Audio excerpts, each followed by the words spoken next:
back to the deep dive. Today, we are getting into something pretty fascinating, a really fraught moment for a huge director. Can you imagine? You unite the whole country, everyone's watching globally, and then bam, your next move is this really messy, uh, morally tangled psychological thriller. We are, of course, talking about Danny Boyle and his 2013 film, Trance. If you think back to 2012, I mean, Boyle was just riding this incredible high. His London Olympic opening ceremony. Wow, it wasn't just big, it was genuinely spectacular. Everyone loved it. It kind of pulled the whole UK together in this massive wave of pride and, let's be honest, relief. And he already had films like Trainspotting, obviously Slumdog Millionaire, which was massive everywhere, and 127 Hours, that really intense survival one. So when Trance, his first film since 2010 came out, well, the expectations were just sky high. It wasn't just another movie. It felt like Danny Boyle's big post-Olympic statement, you know? It really did. It felt like a high wire act, definitely. Yeah, right. And you could feel that pressure. So today, yeah, we're going to try and dissect the film structure based on the material we've got. Our mission, I suppose, is to figure out how Boyle managed it, under that spotlight, but also how he pulled off this really fast blend of genres while dealing with these tricky looping themes of memory, reality, and what happens when, well, you can't trust anything you see. Okay, let's unpack the setup then, because it goes from like 0 to completely nuts in about 5 minutes flat. It starts in this seemingly sophisticated world, right? Fine art auctions. So what's the basic caper that kicks Trance off? Okay, so we start with Simon. James McAvoy plays him. He's a fine arts auctioneer. And the key thing is, his job isn't just selling art. He's trained in security protocols. Like, he's literally the guy meant to protect the paintings if there's a robbery, which, sets up the conflict really well. Ah, right, because he's supposed to know exactly what to do. And then things go completely sideways. Frank shows up, Vincent Cassel, looking pretty ruthless. His crew storms the auction. They're after this super valuable Goya painting, which is in the air. Worth what, like 27 million? Yeah, cool, 27 million. So Simon, doing his job, tries to stop them, but he gets this massive, severe blow to the head in the chaos. Frank has to bail, empty-handed. Right. And for a moment, you think, okay, standard heist gone wrong. Simon's injured, but maybe he's the hero. For about 30 seconds, yeah. That's when the whole thing just flips. The film slams the brakes on that clean narrative and hits you with a twist. Yeah. It was inside job all along. Simon was working with Frank. Hey, hang on. So the guy we just saw trying to be brave, he's actually part of the gang. And now, because he got smacked on the head, he's got amnesia. He can't remember where he hid this 27 million quid painting after their fake robbery attempt. Exactly. So that moment of heroism just evaporates. And Frank's desperation replaces it instantly. Which means the commendation for bravery gets swapped for something much darker. Oh, yeah. The stakes just go through the roof. We leave Ocean's 11 behind pretty fast and plunge straight into this, brutal noir territory. Frank kind of accepts the amnesia might be real, maybe, but he's not betting 27 million on it. And the source material really highlights this darkness. Straight off, they use torture, specifically pulling out Simon's fingernails, just trying to beat the memory out of him. Oof. Yeah, that's a pretty strong signal this isn't your glossy Hollywood caper anymore. Like you said, we're in a world where violence is the first option. And that desperation, that's what leads them to the next step, right? If force doesn't work. You have to go inside his head. Mm-hmm. Which brings in Elizabeth, the hypnotherapist, played by Rosario Dawson. Frank hires her, not really to heal Simon, but to use his own mind against him, basically. She's supposed to delve into his subconscious and pull out the location of the Goya. But as soon as you bring in hypnosis, yeah, well, everything becomes unreliable, doesn't it? Totally. Her arrival is basically the signpost saying, crime movie over, psychological roller coaster beginning now. Okay, so we've got this chaotic setup.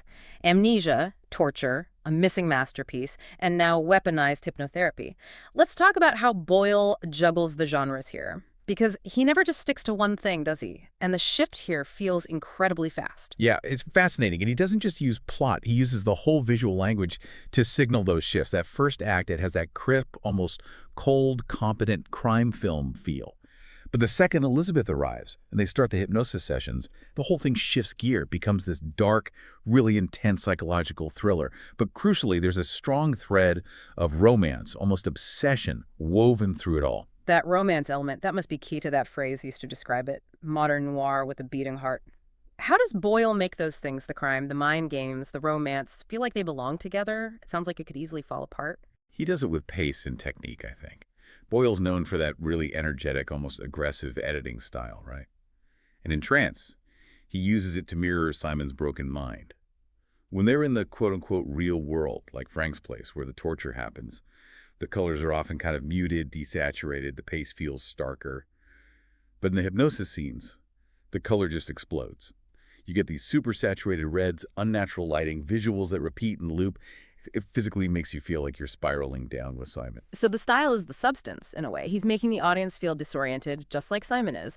And that style, that glossiness, it helps with the moral murkiness, too, right?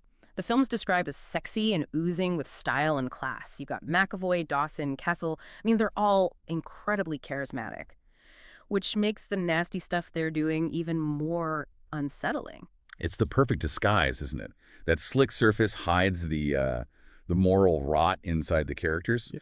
And blurring those moral lines, that's pure noir. You, the viewer, you're constantly trying to figure out who's actually good or bad here. Because everyone, Simon, Frank, and maybe Elizabeth most of all, seems capable of just profound betrayal and real violence. They're these complex figures who just unravel as you watch, showing you layers of motivation that completely contradict what you thought you knew 5 minutes ago. Speaking of complex motives and unraveling, this gets us to the really heavy part of the film, diving into memory, recursion, the whole mind-bending aspect.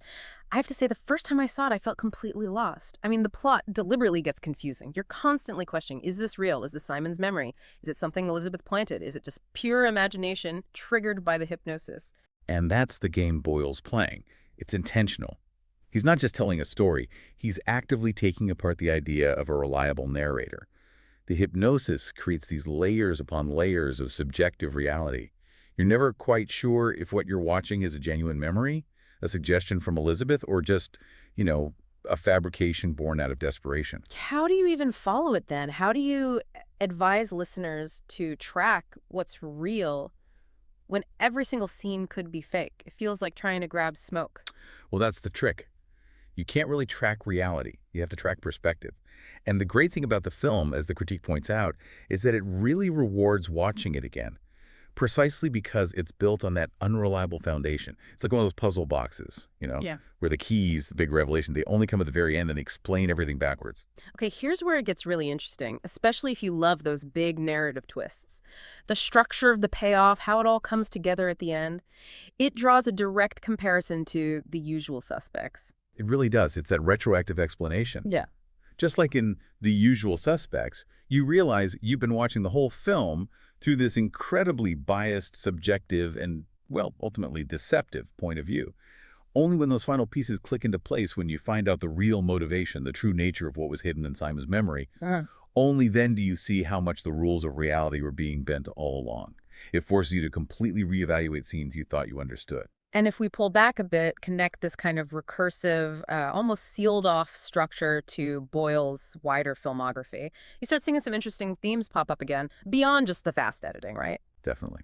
If you look at films like, say, the dark comedy Shallow Grave, or The Isolation in Sunshine, the sci-fi one, Boyle often has characters who are trapped, who kind of live in a bubble. They don't really interact with the outside world much. Trance just pushes that idea to the absolute limit. We are stuck, not just physically in these locations, but entirely inside Simon's fractured mind. It's the ultimate bubble. You can't escape it.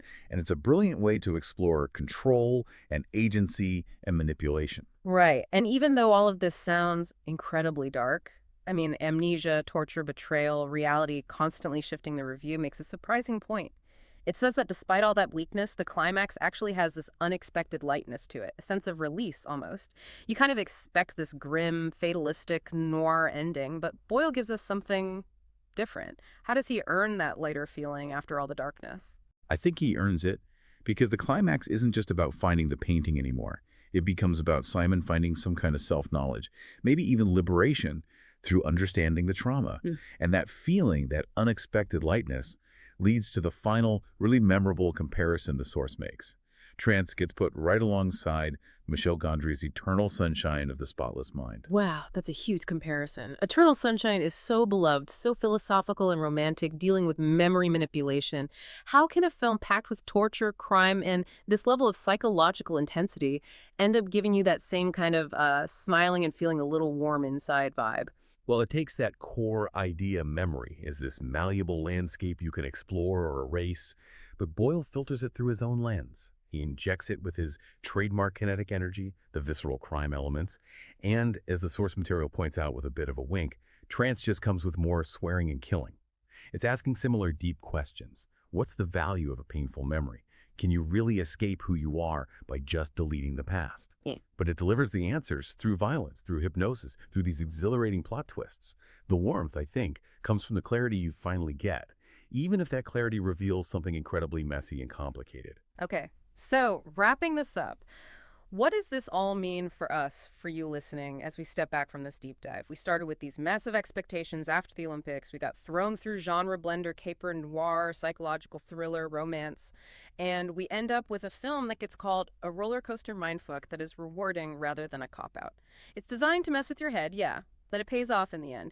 It leaves you feeling like you figured something out. It's a really compelling journey, actually. It shows Boyle could pivot from that huge, unifying national moment right back into the messy, broken individual psyche. So if the plot is meant to be confusing, if it's all about perspective shifts, what does that say about perspective versus just, plain facts? It seems to suggest that in storytelling like this, perspective really is king, and the whole meaning can flip right at the end. Exactly. And that's maybe a good reminder for us, when we watch anything, to think critically. Given that usual suspects comparison, where one character's story completely reshapes everything we thought we saw, we have to ask, right? If memory and reality are so easy to manipulate inside Trance's world, what does the blurring between hero and villain say about how much we, the audience, rely on our own subjective take on things? Boyle's kind of challenging you, isn't he? He's asking, if you were so easily led astray by the visuals, by the narrative tricks, what does that suggest about your own interpretation? That's the thought that lingers, I think.